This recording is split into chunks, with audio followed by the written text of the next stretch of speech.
Gente, palestra motivacional. O Rodrigo, que é gerente de projeto da Lumiara. Tá?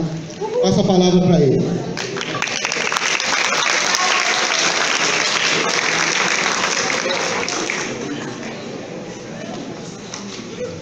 Bom dia a todos, parabéns ao pessoal da CIPA, à organização. E eu queria que colocasse o meu nome no sorteio da bicicleta também. É muito interessante quando o Leandro fala de responsabilidade. E vocês ouviram essa semana inteira, né, sobre isso, sobre EPI, ouviram? Não senti firmeza. Ouviram sobre EPI, sobre segurança, sobre INR, ouviram? Então vou ter que falar de novo e aí vai estender até a tarde. Né? É muito interessante porque geralmente a gente define liderança como... e eu sempre, quando dava palestra motivacional, que eu dou há muitos anos, há mais de 25 anos, isso, não só a palestra, mas a formação da liderança. A gente falava muito do líder, aquele de ímpeto, aquele que define, que comanda, que dá a voz de comando. E nós temos sentido que hoje em dia essa liderança ela tem várias outras faces. E uma delas que eu vou falar, que muitos de vocês conhecem um texto, né? Ou se não conhece a parte que eu vou citar, pelo menos já ouviu falar. Tem um texto do livro sagrado que conta a história de André. Vocês já ouviram falar de André? Apóstolo André. E foi muito interessante como que era a liderança de André, e é essa que cabe a você que acha que a responsabilidade não é sua, porque você não tem voz de comando, porque você não tem o cargo. E aí eu vou te mostrar agora. Tem duas partes só que aparecem o nome de André na palavra, no livro sagrado. E a primeira vez, quando João Batista fala para ele: segue aquele, ele é o líder, aquele é o cara. O que André faz? Ele visualiza aquilo como certo e obedece. Segunda parte que aparece André, quando ele já é um seguidor, e aí ele pergunta para Pedro, fala para Pedro: eu conheci alguém que é um líder excelente, que faz muitas coisas, e ele falou: eu quero que você o conheça. Pedro, ao princípio, recusa, né? Você viaja, né? Mas Pedro acabou cedendo, porque André tinha certeza e convicção daquilo que ele estava falando. O que ele fez? Ele fez uma ponte. Então muitas vezes você não tem a voz de liderança, e são poucos, né? Mas você tem a responsabilidade de ligar pessoas, ele fazer as pontes entre as pessoas. Esse é o líder do futuro, aquele que enxerga os sinais, enxerga os indicadores, né? Falando para a Juliana da qualidade, os indicadores, e aponta quem pode resolver. É para isso que vocês estão aqui. E tem uma história que eu queria contar. E um certo dia um homem não estava satisfeito consigo mesmo, com a sua vida. Muitas vezes nós estamos assim também, né? Às vezes a gente reclama, não reclama do que nós temos, da nossa vida. A gente acorda na segunda-feira reclamando já, né? Dificilmente a gente acorda na segunda-feira feliz para trabalhar, mas deveria, né? É um hábito que a gente tem que, às vezes, mudar, porque também é uma atitude que a gente exercita, né? E ele chegou e perguntou para um sábio o que ele deveria fazer para encontrar a Deus.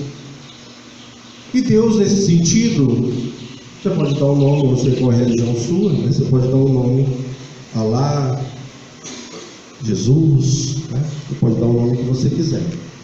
Ele, no sentido, e ele perguntou para ele: como que eu faço para chegar a Deus? Porque eu quero que Ele mude a minha vida, porque eu quero ter o que as outras pessoas têm. Eu quero ter um carro bom, eu quero ser parte dessas pessoas de sucesso. E aí o sábio falou para ele, você vai ter que sair numa jornada. E nessa jornada você vai ter que caminhar 1 semana e 1 segundo. E aí você vai encontrar algo que vai te mostrar e te indicar o caminho. Talvez não seja agora, esse é Deus, mas vai te indicar. Bom, ele seguiu e ele caminhou 1 semana e 1 segundo. E nesse 1 segundo, depois dessa semana, ele encontrou um lobo. E esse lobo estava ressecado, já magro, faminto, quase morrendo. E esse lobo pediu ajuda para ele. Ele falou: amigo, vem cá, você pode me ajudar? Eu não sei o que eu tenho, eu estou muito fraco, eu parei aqui, eu não consigo me mexer. Ele falou: não, eu estou muito com pressa, porque eu preciso correr atrás do meu sucesso, eu preciso ir atrás da minha felicidade. E ele falou assim: eu preciso encontrar Deus, e eu não vou voltar por esse caminho, né? E o lobo perguntou para ele, falou para ele: se você encontra Deus, fala sobre mim, sobre o meu problema. Por que eu não consigo me mexer? E aí ele continuou a sua jornada, caminhou 1 semana e 1 segundo. E ele, nesse 1 segundo, ele tropeçou numa raiz de uma árvore. E essa árvore era uma árvore frondosa até, mas ela já estava meio ressequida, perdendo as folhas. E a árvore chamou ele. Falou: moço, vem cá, eu estou perdendo as minhas folhas, você poderia me ajudar? Eu não sei o que está acontecendo. Ele falou: então, eu estou com pressa, eu preciso correr atrás do meu sucesso, da minha felicidade, fazer parte das pessoas que estão no topo. E ele falou assim: eu preciso encontrar Deus, e é Ele que vai me mostrar. E eu estou nesse caminho porque alguém me disse que essa caminhada é quem faria eu encontrar, e eu estou caminhando desde então. A árvore disse: então, já que você vai encontrar Deus, fala sobre o meu problema. Eu tenho um calor aqui embaixo da minha raiz que parece que está me secando por dentro. E ele falou: então tá. E ele continuou a sua caminhada 1 semana e 1 segundo. Quando depois, nesse segundo, ele olhou e ele viu ao longe uma linda mulher. Ela estava limpando o terreiro de uma casa, e era uma casa isolada. E essa mulher, ao vê-lo passar, ela o chamou para entrar.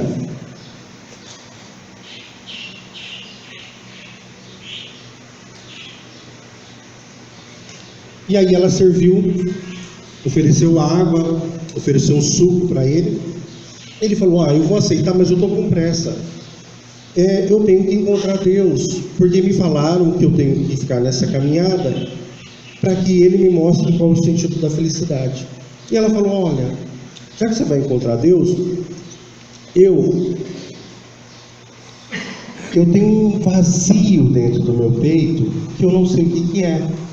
Se você encontrá-lo, você pergunta para Ele qual é o meu problema. E ele foi. E no meio dessa caminhada, ele caminhou 1 semana, e no segundo seguinte ele ouviu a voz: filho. Ele entendeu: bom, é Deus. E ele já foi direto ao ponto, porque é o que ele estava buscando.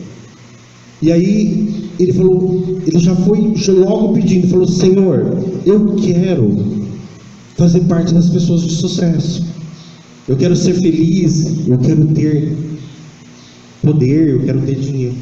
Como que eu faço isso? E aí Deus olhou para ele e falou assim: no meio da tua caminhada, a cada segundo dela, você encontrou oportunidades, e como a maioria das pessoas, você não prestou atenção. Volta pelo caminho que você fez e você vai percebê-las. Ele falou: então tá, mas eu caminhei até agora, me falaram que eu tinha que caminhar até aqui, e agora você está falando para me voltar pelo mesmo caminho? Eu falei assim: parece um tempo perdido, né? E aí ele estava saindo, ele falou assim: você não tem mais nada para me falar? E aí ele falou, lembrei. E aí ele contou as histórias daquelas pessoas ou daqueles que lhe pediram ajuda e as perguntas ele falou. E ele voltou pelo caminho. Ao passando, o primeiro lugar que ele passou era de volta a mulher. E ele estava passando e passando adiante. Ela ouviu e o chamou: moço, vem cá. E ele perguntou: você encontrou Deus? E ele falou: encontrei. O que ele falou para você sobre o vazio no meu coração, sobre esse peso? Ele falou assim, ele disse assim, que quando passar por aqui um moço, você oferece suco para ele e não deixa ele embora. Ele vai passar e é logo. Ela falou: nossa, interessante, mas mas eu estou com pressa que eu preciso encontrar minha felicidade. E ele se foi. Quando ele estava de volta, ele já estava passando, ele tropeçou na raiz da árvore de novo. E a árvore, percebendo, chamou: moço, você encontrou Deus? Ele falou: encontrei, mas eu estou com pressa agora, né? Ele falou: mas e o meu problema? E esse calor que eu sinto debaixo da minha raiz? Ele falou: Deus falou que quando você era uma árvore pequenininha, alguém veio aqui e enterrou um tesouro debaixo da tua raiz. Tira o tesouro, você vai resolver seu problema. Ela falou: mas eu sou uma árvore, eu não preciso do tesouro, por que você não tira para mim? Ele falou: não, mas eu estou com pressa, eu preciso correr atrás do meu sonho e da minha felicidade. E aí, ele passando de novo, ele encontrou o lobo. E o lobo já estava muito faminto, já estava quase morrendo. E o lobo perguntou: e aí? Você perguntou para Deus sobre mim? E ele falou: eu lamento te dizer, mas o teu problema é fome. Você não faz tempo que não come. O que Deus falou que se você não comer, você vai morrer. E aí o lobo olhou para ele e sentiu aquela tristeza, e aí olhou para ele de novo. E aí o lobo perguntou: já que eu vou morrer, você não me dá um abraço para que eu morra em paz, né? Eu preciso de um carinho. Você é o último que eu vou ver, então você vem aqui e me abraça. E ele foi chegando meio assim, mas ele foi chegando, o Pedro foi bem mais perto, né? Não dá aquele tapinha nas costas, não. Já às vezes eu faço isso com meu filho, ele pira, né? Vai abraçar alguém, aí você dá 2 tapinhas nas costas, meu menino filho. E o lobo falou: vem mais perto de mim, me abraça, né? Chega mais pertinho. E ele percebeu que ao chegando perto do lobo, os olhos do lobo tinham um brilho diferente de quando ele encontrou. Ele começou a olhar nos olhos daquele lobo e enxergar uma coisa que ele não tinha visto em nenhum outro. E aí olhando, vocês assustaram?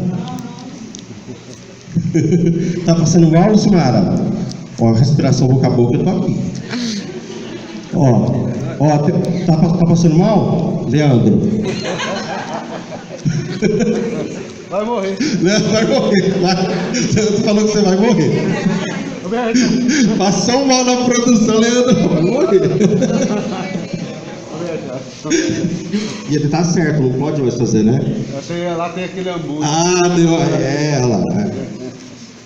Até se você passar mal, fala: não, deixa eu morrer, Leandro. Não, me deixa eu morrer aqui. Moral da história, né? As semanas que nós tínhamos que caminhar, ela é o nosso trabalho diário. O 1 segundo é o tempo que nós temos e a oportunidade, tanto para uma oportunidade de uma melhoria, a Juliana, né? Quanto No caso do lobo, era uma situação de perigo. E aí entra a questão da segurança. Enquanto de face ao perigo, nós temos que fazer o quê? Se proteger. Ação preventiva. E aí entra todas essas questões que o Leandro veio durante toda essa semana falando. Mas o mais importante disso e dessa lição, essa é uma história que não é minha, né? Eu apenas adaptei. Chama Roberto Carlos Ramos, depois vocês peguem, maravilhosa a história dele, porque tem uma história de vida que também condiz com essa história. E... Só um minuto, perdi a hora.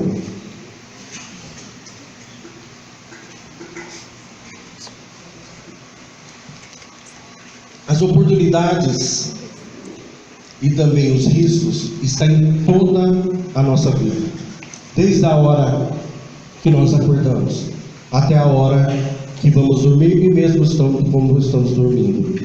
A questão é como vamos aproveitá-las. Esse 1 segundo é a medida de decisão que a gente tem que tomar, baseado em critérios, em valores, e desses valores eu também vou falar aqui. Bom, eu vou fazer a apresentação assim mais formalizada, né? Não sabia se vocês iam gostar. Gostou? Quem assustou? Eu vi muita gente tremendo ali. Pode. Só parte do põe. Aí. Isso. Bom, eu sou diretor na Lumiara, né? E eu também sou parte do PMI. PMI é um órgão internacional de gestão de projeto, a qual eu sou voluntário, e eu tenho assim uma pesquisa na área de gestão de pessoas, onde análise de perfil, sabe? E é interessante isso, e eu acho que quem está buscando isso no nosso dia a dia, que cada pessoa que nós lidamos, ela exige para si um tratamento específico, porque ela tem uma visão do mundo diferente da nossa. De homem e mulher, lógico, não preciso falar nada para vocês que é diferente, né? Visão de homem e mulher já é diferente. E também dentro do mesmo perfil, o mesmo homem tem visões diferentes de mundo. Então a nossa interação é diferente. Nós visualizamos o problema de forma diferente. Olha humanamente aquilo, pelo lado humano, emocional. Outro olha pelo lado racional, a vida. Quem está certo e quem está errado? Os dois estão certos. Por quê? Porque nós complementamos. E isso faz parte da natureza humana. Por isso que as equipes são equipes. Para cada um trazer um ponto de vista. Para cada um trazer aquilo que realmente enxerga daquele problema. E esse é o grande segredo de fazer as coisas em grupo. Projetos também são assim, porque você lida com coisas que não são prontas, que é a primeira vez, é a coisa inovadora, ou seja, a primeira vez que vai ser feita, ou se ela foi feita em outro lugar, quando você faz em outro. Por exemplo, eu sou gerente de projeto numa empresa que presta serviço para a área da saúde, em hospitais. É algo totalmente diferente, sim. As regras mudam, algumas coisas, outros princípios são iguais. Mas as pessoas são diferentes. A visão delas sobre qualidade, meio ambiente, segurança do trabalho é totalmente diferente da indústria. Então é um outro trabalho, eu preciso entender as pessoas. E isso vai à liderança, isso vai à influência. Lembra do André?